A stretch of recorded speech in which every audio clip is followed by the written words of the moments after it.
Basically, we're going to rank every legendary from the new set. So we're going to go through by class and then end with all of the neutral cards. I think there's a lot of powerful legendaries in this set, so it'll definitely be difficult to get through and get a real tier list. So I didn't just want to do like S, A, B, C, D. We get goated, good, maybe. It should be goated, great, good, or goated, great, okay, no shot. I like that. So we'll do these tiers, which gives us more flexibility. The card's gonna goated basically means the card's gonna see play in a really strong deck. That's sort of what it means. Great might mean that the card's very powerful, but there might not be a deck to support it. We can kind of justify that as we go through. Okay is, I think, something that could end up being great, but I'm not too bullish on it. And then N, no shot, is kind of the big losers of the expansion. So cards we don't think will be that impactful. The first cards up are Warlock. So we'll start with Symphony of Sins. 6 mana, discover and play a movement. Shuffle the other 6 into your deck. And you get all of these. Remove the top 6 cards from your opponent's deck. Draw your highest cost minion, reduce it by 6. Deal 6, deal 6 to the hero. Draw 6, +6/+6 on 3 different creatures. 3 mana 6/6 taunt reborn. And that's what the 6/6 looks like when it's summoned. So I think this card's decent. Right. So the way it'll work is you play the card, you randomly get to discover 3 of these. So you have a 50%-ish chance to find the one that you want. It's slightly lower than that, actually. What's 3 out of 7? It's like a 40% chance, 42. So slightly lower than 50% chance to find what you want. A lot of these are really powerful. The problem is it's 6 mana do nothing. And the longer the game goes, you're going to get your value. Drawing 6 doesn't seem that good. I think you'd be playing this in a control deck. So I don't think drawing 6 cards would be great. Movement of Gluttony I could see being pretty good. Life Stealing 6 I could see. That still puts you at about 40% chance to discover one of the good cards. I think it's going to go in okay. I think this card's very dependent on how slow the meta game is. Warlock definitely has the tools to build a strong control deck. That being said, Abyssal Curse deck and Imp Block decks are gonna both finish the game probably before you're getting value out of this. So I don't really know why you'd play this. Unless the meta becomes so grindy that you just need all the value you can get. I think that's fair. The next card we have to go over is Rin. So Rin, 5 mana, 3/6 taunt.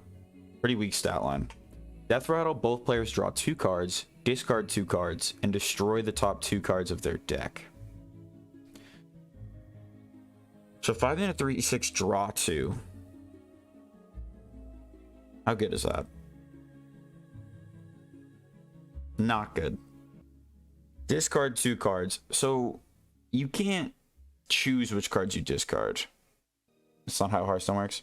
And destroy the top 2 cards of their deck. You're burning your own stuff. I don't think discarding the top 2 cards of destroying the cards on the deck are good at all. It's fully random. Discarding 2 cards also seems pretty bad. I'm gonna put this in no shot, I think. I just don't really see the upside in running it. I don't know, maybe I'm missing something. Like, why are you playing this card? Yeah, bottom tier unless people find a niche for it. Agreed. Okay, so we move on to Jive Insect. This is probably top 3 in my favorite legendary cards that are released from the set. I think it's real interesting.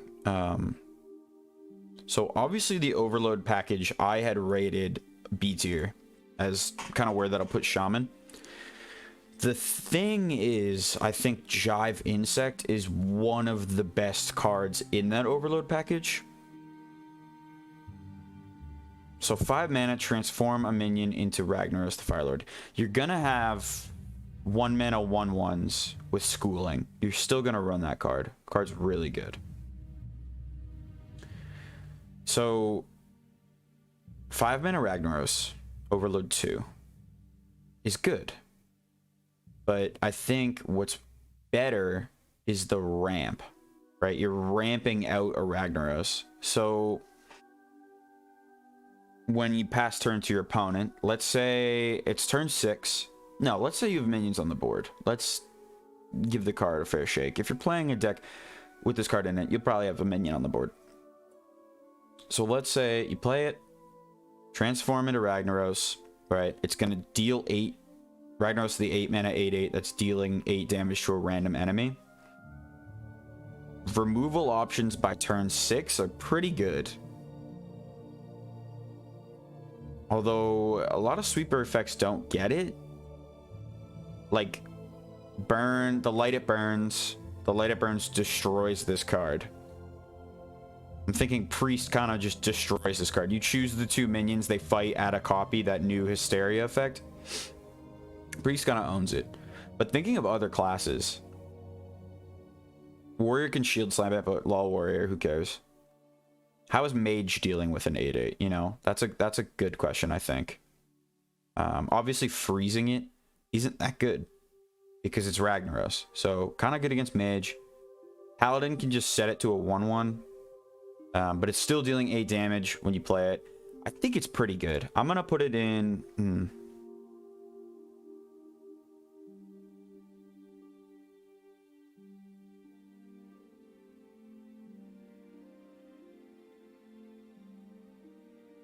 Goated, great, good, okay, no shot. I like that better. I'm gonna put it in good. And we'll call this one insane. We'll do a little switcheroo here. I think that's a better set of tiers. Because the card is good. I don't think it's great. Like, will it see play in a tier 1 deck? Probably not. Is it a good card in isolation and with the Overload package in mind? I think so. So I like it. Jive Insect goes in good for me. Moving on to the other Paladin, or the other Shaman card. Inza. Battlecry. For the rest of the game, your Overload cards cost 1 less. Again, really slow. Get this filter out of here. We're going card hunting. So some of this stuff is rotating out. I mean, Death Weaver Aura seems pretty good in the Overload package. What are your big payoffs, though? Right, the Pack the House, the Criminal lineup. Your Doomhammer gets a lot better at 4 mana. You know? Obviously, Command of Nebulon's great. These cards are gone, unfortunately. That's pretty sad. Don't Stand in the Fire is great. I'm going to put it in okay. So now we move on to Paladin. Paladin's crazy. Keep in mind, we had Paladin in S tier as far as strength. We also had Warlock in S tier, and its card's got a very low rating. So we have Straight Groove. Give your hero Divine Shield for the rest of the game. Playing a holy spell refreshes it. I think it slots right into pure Paladin. In my mind, I think it's tough to dispute that. The question is, how good is the Divine Shields, right? I think really good. For 3 mana, what is this dog filter? Yeah, you're getting the disco, which is horrible. We're not playing that. But we are playing Spotlight and we are playing Boogie Down, probably. I think it's great. I think it's great. In a control matchup, the Divine Shield seems pretty insane. You do have the synergy with like Jitterbug, for example, which seems pretty good to me, man. You can convert your Divine Shield with Spotlight into a 5/5. That seems pretty strong.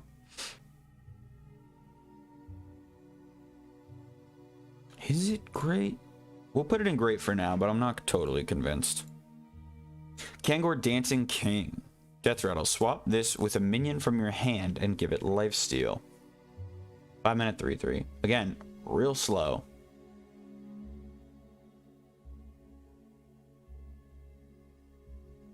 Swap this with a minion from your hand and give it lifesteal. I could see a lot of troll decks trying to get out Thaddeus with this thing. I don't see it really blowing my mind ever. I think it's good. I think it's pretty good.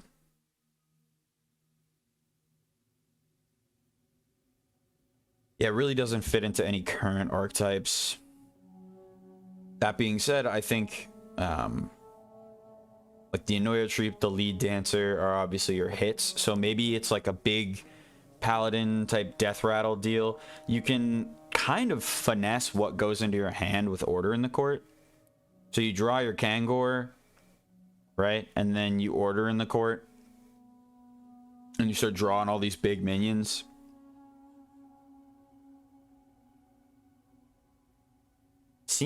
Seems decent. It doesn't seem like it's blowing me away though. I think Starlight Groove is more impactful, so we'll put it in good. Okay, next up is probably one of the harder cards to rate. DJ Mana Storm.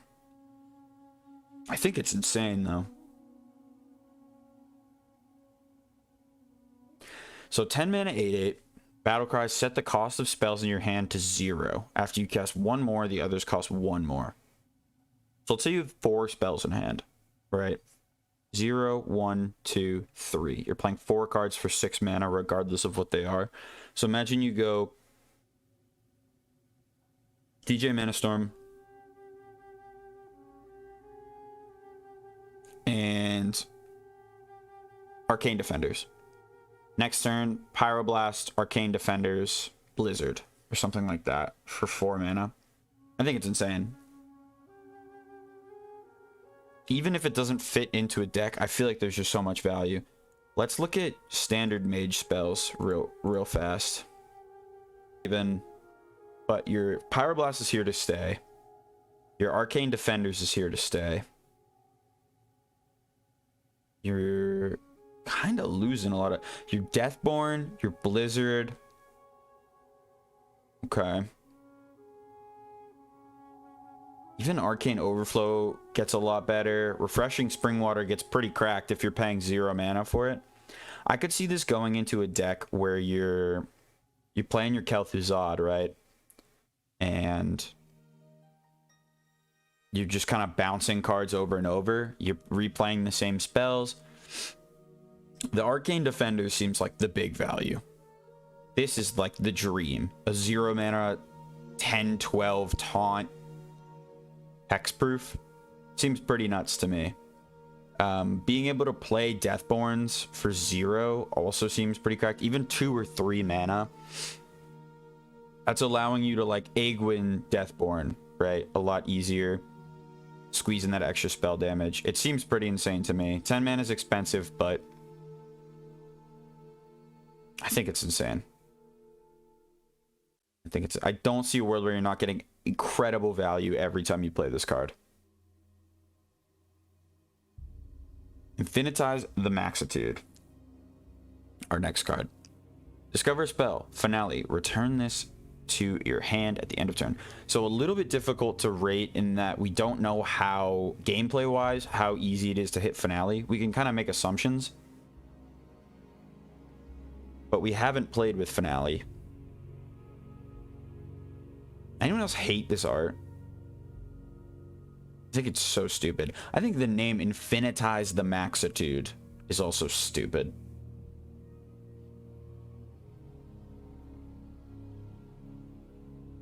They should have made the card a Skrillex reference. Or like an Avicii reference. You're forced to discover a card with the rest of your mana. Yeah. Yeah, I see what you're saying. Like, you have to do it at the end of your turn. So on turn 8, you're not going to be able to play the card that turn. That's a good point. It's a lot slower. Right. Yeah, you bring up a good point. I still think it's great. I think there's a lot of good mage spells. There's a lot of spells you'd want more of. Cold Case, Deathborn, Arcane Defenders all come to mind. Even like Dragon's Breath in a control mage might just situationally be really useful. So I think the flexibility you're getting off of it is just fantastic. I'm going to put it in great. Oh no. We move on to Warrior. I'm gonna make a YouTube video in the next day or two on what they did to Warrior.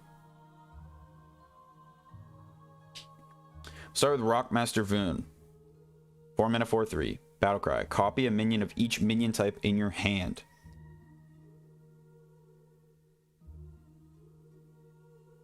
I mean,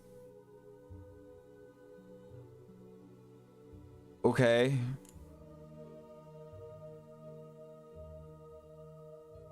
Can you like filter for just stuff that has a type?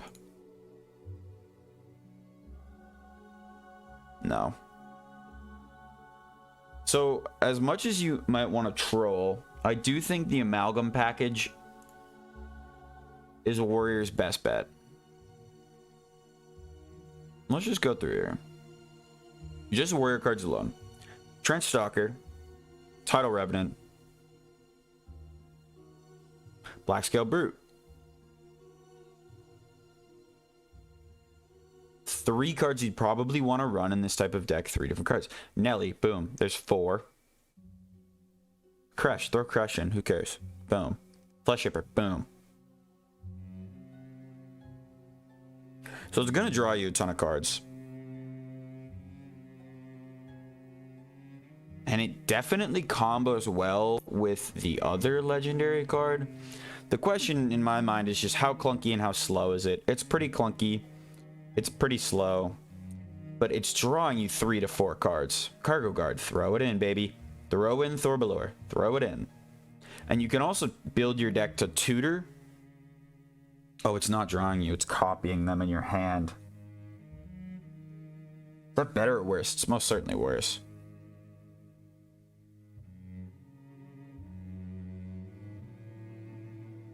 It's either good or okay. I think it's good. Imagining a Warrior deck where you're playing your Provokes, you're playing your Last Stands, you're playing... The problem is your early game, but I think it's good. I think Warrior might just be bad, so the card might end up not seeing play. But I think the card itself is pretty strong. Like, if it was a Paladin card, I think we'd be a little bit more excited. And it's certainly no worse than Kangor Dancing King or whatever. So I feel fine putting it in good. Black Rock and Roll. I'm a bit bullish on Black Rock and Roll. I think my Warrior bias is showing. 5 mana. Give all minions in your deck attack and health equal to their cost. It's so slow, man. Attack and health equal to their cost. I mean, you're getting value at an insane rate. The only reason that I don't think it's complete trash is because I played Lorthamar Therion, who is a 7 mana card that did the same thing. And that deck wasn't unplayable. Doing the same thing, well, granted, it gave you a 7/7 body, though. But doing it 2 turns faster feels pretty good.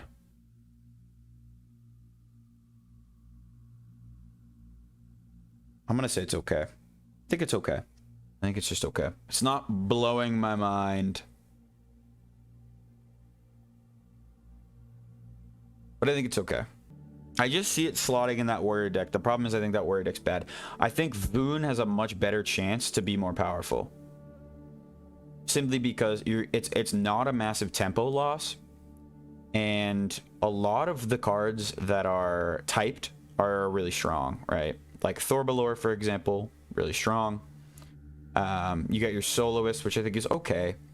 But your cards like your Stonemaul Anchorman, your Flesh Shaper, all your finishers really. Nelly, copying Nelly's insane. You're bound to hit something. A Nixian Drake, copying this is just another removal spell in your hand.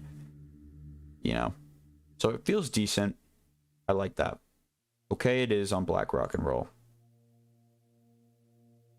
We go to Demon Hunter. So I will caveat, Demon Hunter is definitely the class I've played the least. I've played a bit of Relic Demon Hunter. So I haven't touched Demon Hunter that much compared to the other classes. That being said, I've played against it a ton.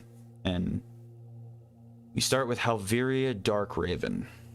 4 mana 4/3 Rush. After a friendly Rush minion attacks, give your minions +1 attack. So the question is, how good are the Rush minions? I think that's a pretty simple question that says a lot about this card, right?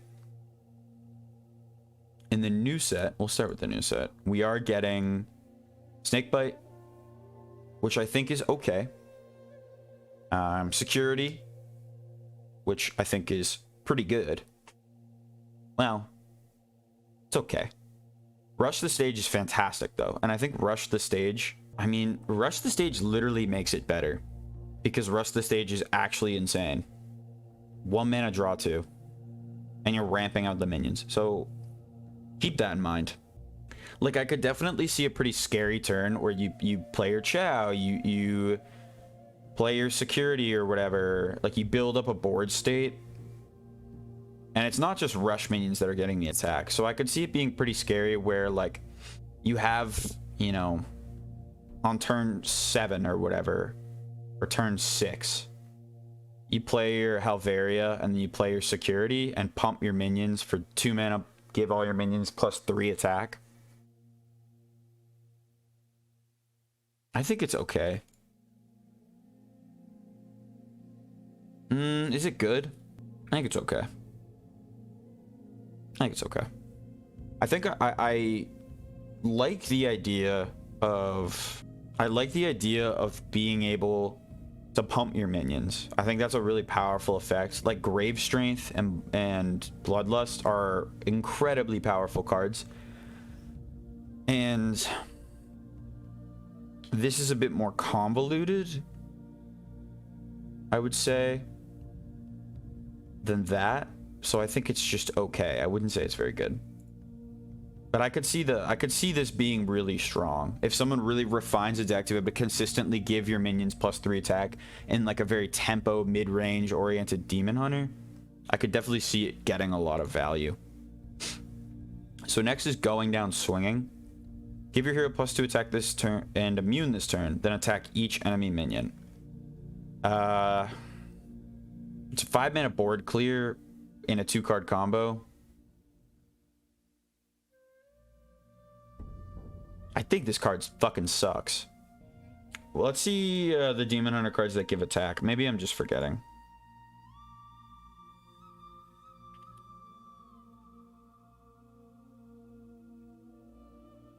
Okay, well, Dead Prison Glaive is an insane combo a lot of the time.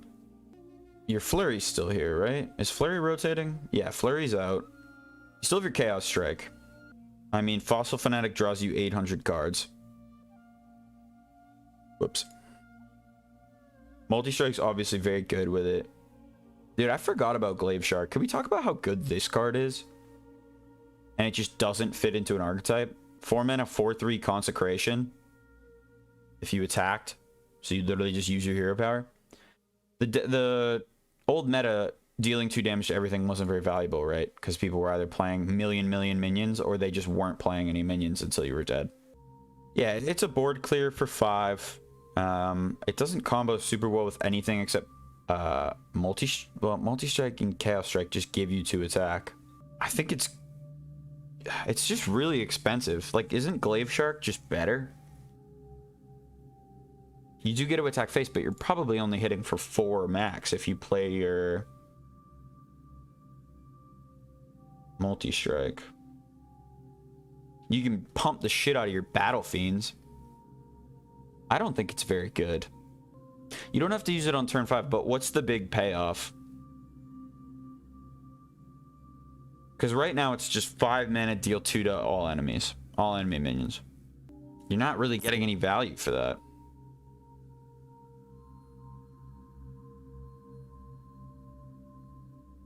Like, Glaive Shark does the same thing for 1 less mana. Glaive Shark does the exact same thing, except you get a 4/3 and you deal 1 damage face. I think hot take, I'm putting it in no shot. I don't see it, man. I don't see it.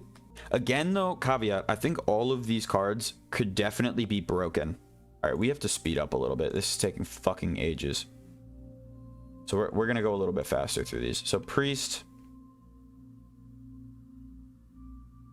Heartbreaker Hedonus. Battlecry, deal 4 damage to this minion. Overheal, deal 5 damage to random enemy. This is entirely dependent on how good the new Overheal set is. So again, a hard card to rate.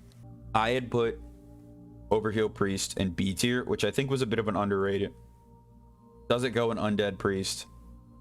No. Random enemy. 4 mana. I think it's good. I think it's a good card. Could it be great? Probably. It's just tough to evaluate. I mean, it's not that hard to fully heal because you've got your you got a lot of support in this newest set. I give your Fan Club, your Idol's Adoration, your Dreamboat. I agree, it's definitely difficult to trigger on the first turn, although after you play Love Everlasting, it becomes a lot easier. Let's just look at standard cards that like heal. So your Fan Club, your Flash Heal, probably pretty good. Gift of the Naru. Oh, Gift of the Naru rotates. That's pain. Yeah, I mean, there's not a ton. Cast the Holy Spell, restore 6. That'll obviously be pretty nuts. I think Overheal is going to be like B tier, so I think good is a fair place. All right, now a cracked card. Love Everlasting. Your first spell each turn costs 2 less. Lasts until you don't play a spell on your turn. I think this card's insane. You're building a deck where you're playing a spell every turn. That's not a massive caveat to hit. I mean, take a look at how cheap all these spells are, right? You have your Desperate Prayer, your Flash Heal, your Focus Will, your Shadow Word. No, these are rotating. Let's see. Oh, we have the heal filter on. That's why. There we go. Yeah, it works. It works really well with like Animate Dead, Undying Allies, right? You're obviously going to be playing those early, even if you're not getting the value. And then you're getting even more value later with your more expensive cards. So Condemn, obviously insane with it. That rotates. God, all the good spells are rotating. Synchronize could be okay with it. Thrive in Shadows is a really good one. Undying Goes. Clear Conscience could be interesting. Deliverance. There's a lot of spell options. It's just insane. I don't see how you're not getting value out of this. It's going in top tier. For sure. Okay, now we go to the most fun cards being released. IMO. Boom. Stranglethorn Heart. Amazing design to make this tradable. They made an unplayable card actually decent. So I value this card pretty high because if a beast deck comes to fruition, which I think it will, and it's not like S tier, it'll probably be around good or great. This card will be fantastic in it. The fact that you can trade it and we're expecting a slower meta means it's really not as scary for costing 10.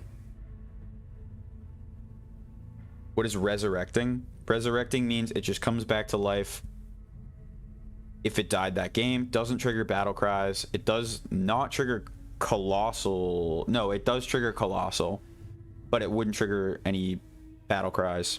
But you're going to be doing it with your big minions here. So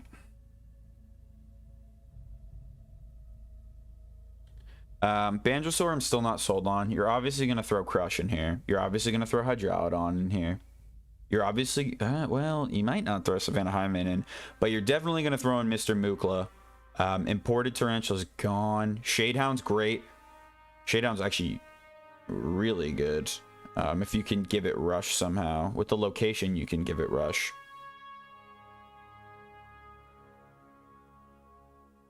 So it's really going to be your King Crush, your Banjosaur, your Hydralodon, your Savannah Highmane, your Mukla. Mountain Bear's rotating out, which sucks. So I think it's pretty good. Like your Infuse wouldn't trigger. But you're building up a big board. I think it's good. I don't think it's great, but I think it's good. Definitely. Mukla. Rush Battlecry, fill your opponent's hand with bananas. So the bananas basically just give +1/+1 for 1 mana, which is okay.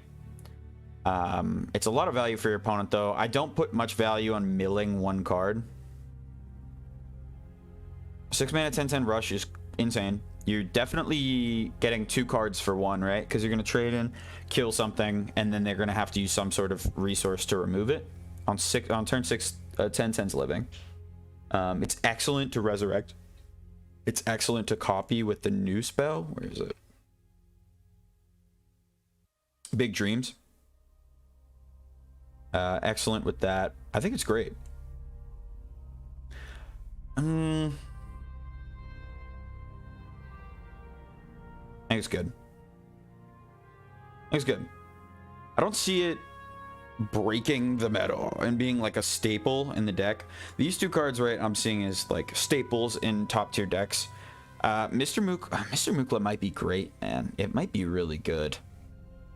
The bananas are an issue though, because you're giving your opponent a lot of value, but the 10/10 for 6, the resurrection effects.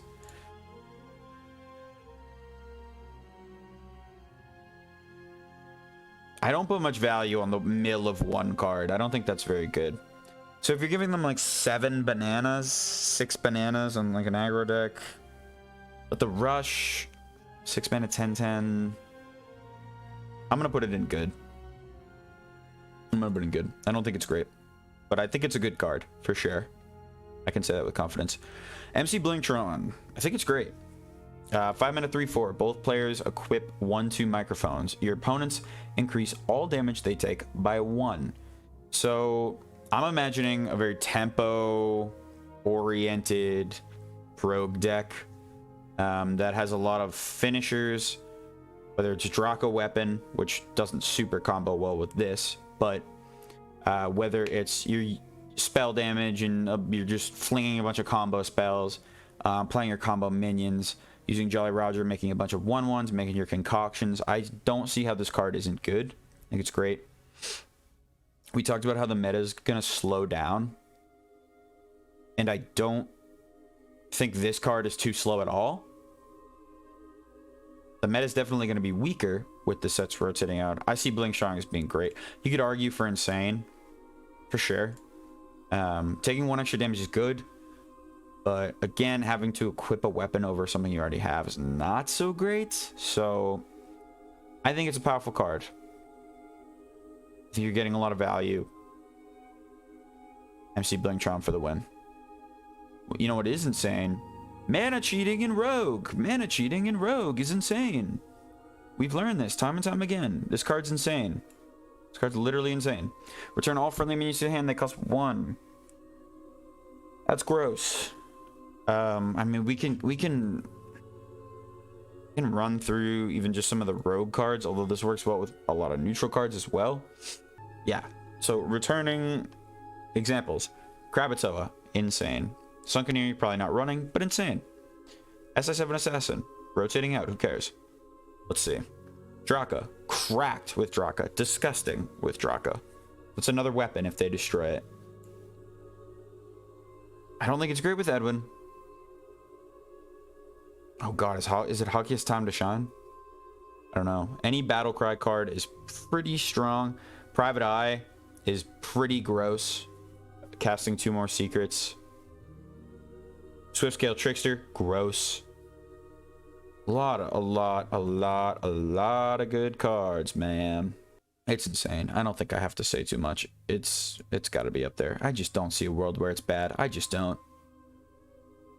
So we want a Death Knight. Death Knight has one card that I think is pretty tough to get rated. So we'll do Cagehead. I think Cagehead sucks. I think it's a big meme. Turn 8. This is a great example of an almost 8 mana do nothing. You're threatening pretty much nothing on the board. A 5/1. There's the troll cards that can summon copies. Like your Bone Shredder, for example. Spend 5 corpses. Expensive. 5 corpses. That's expensive. Death Growl, right? Spread the death rattles. But are you really running the Cagehead? Unless you can cheat this out, I just don't see it being very strong. 8 mana is so late. Death Growl, you have to have other minions on the board. Even if you can't even hero power and then use it to get a 9/9. So I think it's trash. I think there's no shot. It just isn't going to be good. Climactic Necrotic Explosion. So this is a tough card to rate because I don't think Rainbow Death Knight will be good. I think Death Knight's losing nothing and not really gaining too much. So the decks that were good are going to be even better because the meta got weaker. And the decks that weren't good are going to be a little bit better because the rest of the meta got weaker. So Rainbow is kind of your Syndragosa type deal. It was okay. I think this card's actually at least good. 10 mana lifesteal, deal 5 damage, summon 2 1/1 souls, randomly improved by corpses you spent. So I don't think this will be played a lot because I think you're just going to be playing your Frost or your Blood or your Unholy Aggro. I don't think you're going to be playing this card. However, if we zoom out and compare this card to everything else, it's relatively strong, right? The effect, deal 5 damage, summon a bunch of minions. It's pretty good. Exactly. This card is only going to be usable if Rainbow Death Knight is usable, which Rainbow Death Knight is a lot better than any warrior decks currently, any shaman decks currently, arguably any druid decks going into the next meta. So I still think the card's pretty good, but I think Death Knight's such a privileged class that it has a better options. It arguably could even go into great. The effect is pretty strong, but I'm going to keep it in good. It's not really going to get played, but I think the card has some merit to it. Let's go over to Druid. God, what a position to be in for a class, huh? That you get this spell and it's just garbage.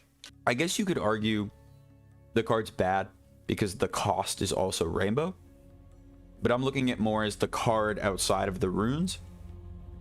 And 10 mana to do this effect is pretty good. So moving on to Druid. Rhythm and Roots. Choose one. I love this card.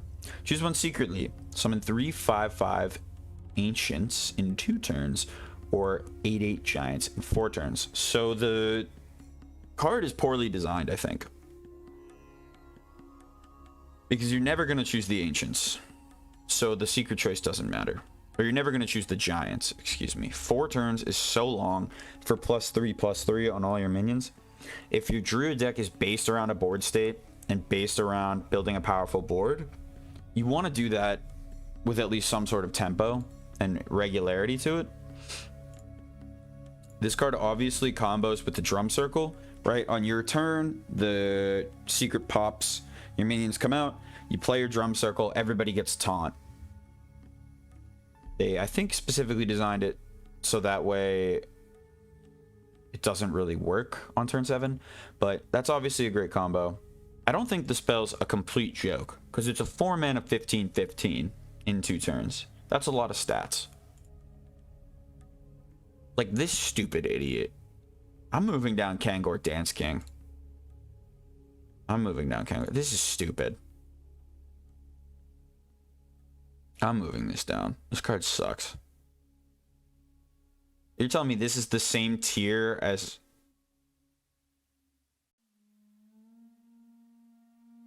Yeah, we're moving that down.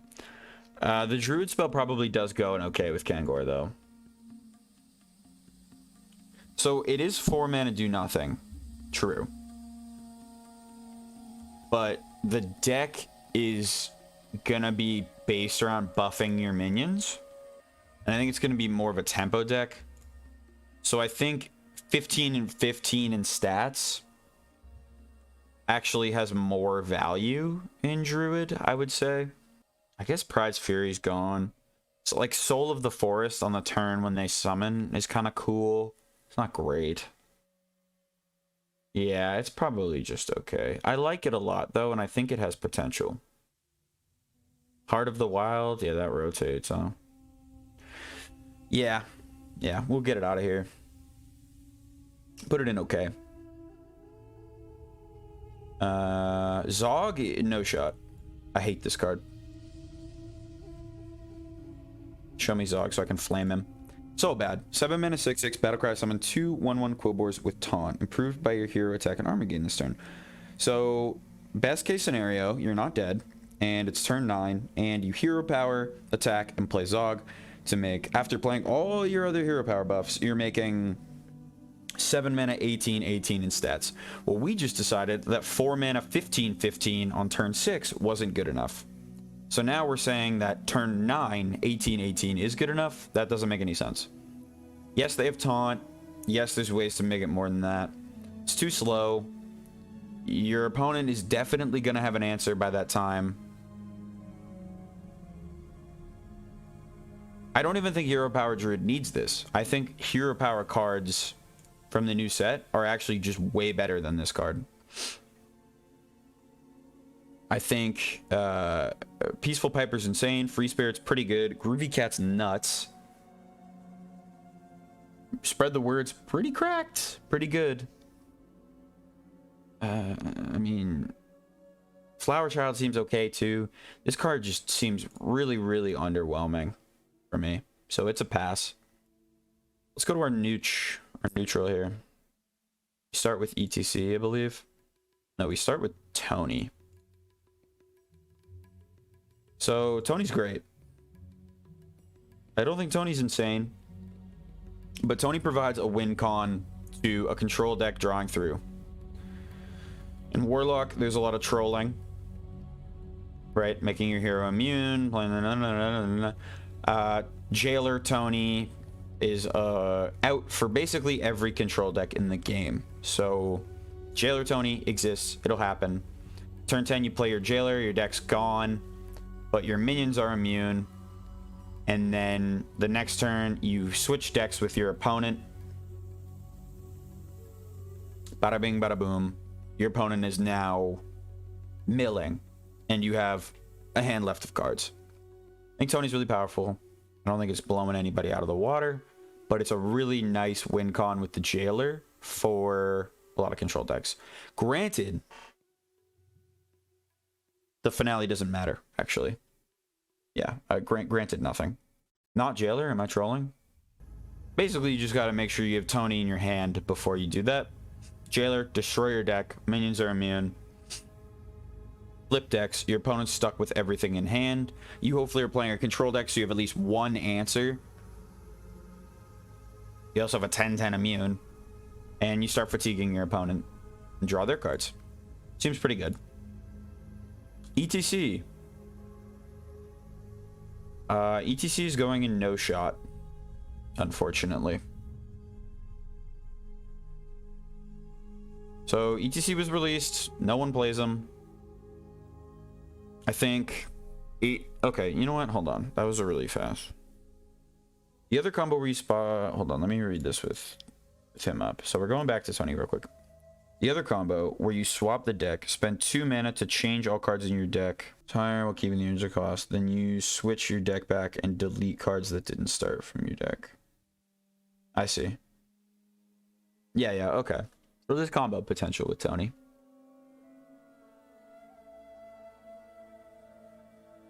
ETC maybe doesn't belong there. He didn't get played. He didn't get played when he was released in a pre-release. Wasn't an Astalor situation. That being said, the meta is going to slow down a lot, and the power level's going to get a lot weaker. So can we expect a 4-mana 4/4 that discovers you a tutored card to be better? Yeah, we can. Is it good now? I don't think so. I love this card. Staple in control decks. I think that's a hot take. I like this card a lot. It's obviously good later in the game where you can situationally discover the card and then play it. I think it's okay. I think it's okay. I don't think ETC is good. If it makes it in control decks, that makes sense. Blood Death Knight uses it currently. Interesting. Okay, maybe that bumps it to good then. Because Blood Death Knight's a good deck. So we'll put it in good. Yeah, I mean, it's obviously just good for control decks, right? You can find big things. You can find answers. You can find situationally good cards. Death Knight's a class with a million good cards. So you kind of have that luxury of being able to find things with ETC. Very cool card, though. Awesome design. I like ETC a lot. Okay, moving on to the troll. Here he is. Photographer Fizzle. Take a snapshot of your current hand and shuffle it into your deck. Add the snapshotted cards to your hand. So, the only reason I think this card could be decent is it allows you to play powerful things multiple times. Right? So you can snapshot anything, really. So a good example is, let's say, Hunter. So if you're playing the Hunter deck, you probably want to resurrect a bunch of King Crushes, a bunch of Banjosaurs. You probably want, you know, another Mr. Mooklet, things like that. It's really slow. Yeah, so you're shuffling the card into your deck, snapshot, and then when you play the snapshot, it adds them to your hand. So it's good for control decks. I think Warlock's a good example of someone who might want this. Death Knight, Blood Death Knight, I think it probably fits right in. I think it's okay. I could see it having play in some really grindy, slow control decks where you just want to add more cards potentially, or you know, you just really like a certain card. You're not paying too much. The problem is, in a control deck, you're gonna have a lot of cards in your hand already, right? So let's say I play this on turn 3, I had 7 cards in hand. When am I going to be down to 3 cards to where I can play the snapshot and have everything come back? When is it valuable? I'm still paying 2 mana. I want to be drawing at least 5 cards. Probably, because you figure you're just playing the 3-mana 3/3 for a while. I think the power is in being able to play big cards twice, like important cards twice. I'm going to put it in okay.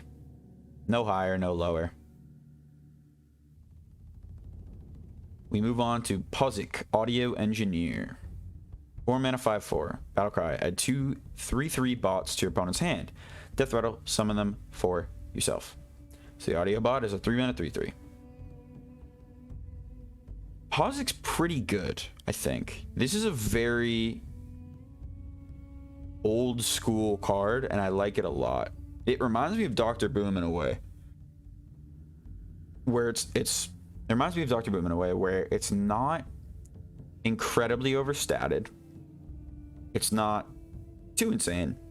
And it allows for interaction and its powerful effect. So if it's not broken, your opponent just plays the 3/3 bots and then you don't get them. The advantage of that is your opponent has to play the 3/3 bots.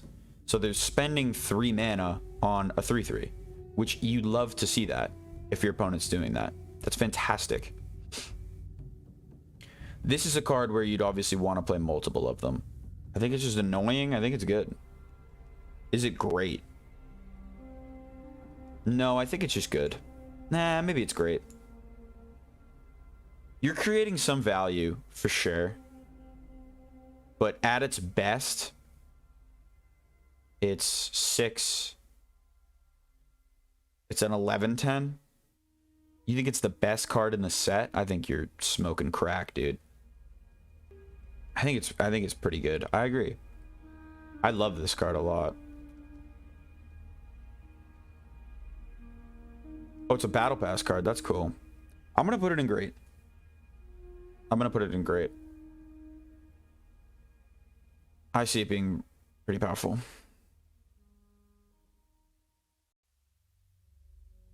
I just think there's a lot you can do with this card. It's generating you value all the time. It's a 10/11 at best, which is pretty good. And it's pretty annoying for your opponent. So I like it. Really cool designed card too. I'm a big fan of that. All right, last card, the 1 Amalgam Band. Gain a random bonus effect for each minion type you played. So that can be like Wind Fury, Divine Shield, Taunt, Poisonous. I think it's everything. It's all the things. So, I mean, the question here is how good will Amalgam decks be? So I think a deck that this super belongs in is Rogue, actually. That's the first thing that kind of comes to mind. There's a few. A Warrior, obviously. I don't think it'll be great, but I think it'll be one of Warrior's best options. So with a Rogue, think about what you'd be running, right? You're going to be running... I'm imagining you're running your Fillet Fighter, your Jolly Roger. So you're running Undeads and Pirates. Boom. There's 2, right? What else are you going to run? You're going to run your Disc Jockey, because it's a mech and a beast. Sure. Let's just say you're doing that. You run your Ghoulish Alchemist, Undead. And then maybe you run one more thing. I don't know. You're already getting 4 bonus effects. So Charge is not one, but Rush is. So I could see it being very powerful in Rogue. And then playing your cracked bounce around. Bounce them back to your hand. Boom. Gets all his effects back. So I think I'm gonna put it in great.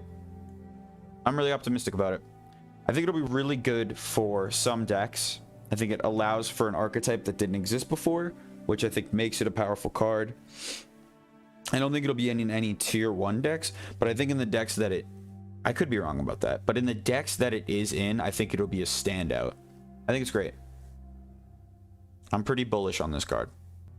So there it is. That is our ranking of all the new legendaries in Festival of Legends. I guess looking at it, the real winners here are probably Mage and Rogue.